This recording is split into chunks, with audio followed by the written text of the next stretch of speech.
محترم دوستوں بزرگوں، کتنے اوصاف اور کمال اور جمال کی مالکہ سیدہ عائشہ رضی اللہ تعالی عنہ مالکن ہے۔ حضور کے فرما رہے عائشہ تو چاہتی ہے جی تو میں رل لے، تیرا ہاتھ میرے ہاتھ میں، میرا ہاتھ تیرے ہاتھ میں، میں تیرا ہاتھ پکڑ کے جنت میں ساتھ لے کے جاؤں۔ جی جی جی جی جی جی۔ پھر عائشہ تین باتوں کا خیال کرنا، تین باتوں کا خیال کرنا۔ عائشہ دنیا کا بیگ، دنیا کا سامان اتنا بنانا جتنا ایک مسافر کا توشہ دان ہوتا ہے۔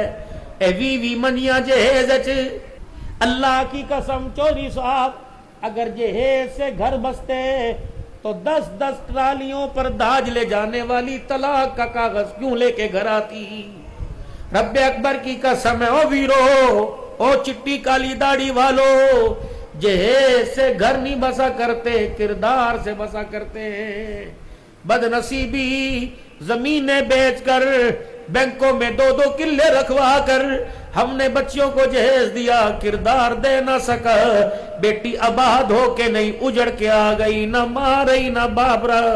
پھر رومال متھے پر، دوپٹہ آنکھوں پہ رکھ کر خون کے آنسو کہنے دعا کرو دعا کرو، تینوں لے جن لے کے جاندے نہیں۔ جس وجہ سے دھی نے میگنٹ مقناطیس کی طرح سسرال میں رہنا تھا، وہ پاور تو نے دی ہی کوئی نہیں۔ وہ چھلی کی بھٹے کی ریڑھی لگانے والا کالے ہاتھ کر کے شام کو کچھ پیسے گھر لایا، چولہا ٹھنڈا، ہنڈیا روٹی پڑی ہوئی، دھیاں اپنا دوپٹہ لے کر یوں کر کے سو رہی۔ کی ہویا؟ کوئی چہل پہل نہیں، کوئی کھانا پینا نہیں۔ ماں اٹھی، بیوی کو اودے کولو پوچھ لے، سو گئیاں، اگے تے بوئے تے کھلو کے پیو دا استقبال کر دیاں۔ آگے بڑھے، ایک باپ نے بیٹی کے چہرے سے کپڑا ہٹایا، سسکیوں کے ساتھ رو رہی تھی، آنکھوں کے حالے میں آنسو جمع تھے، بس اتنا دیکھ کے منجے پر دھڑام سے گر گیا۔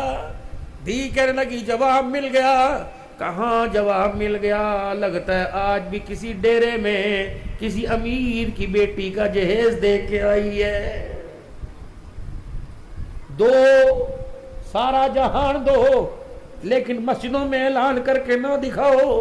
سارا جہان دو، ویڑے سے چمکا چمکا کے نہ بکھاؤ۔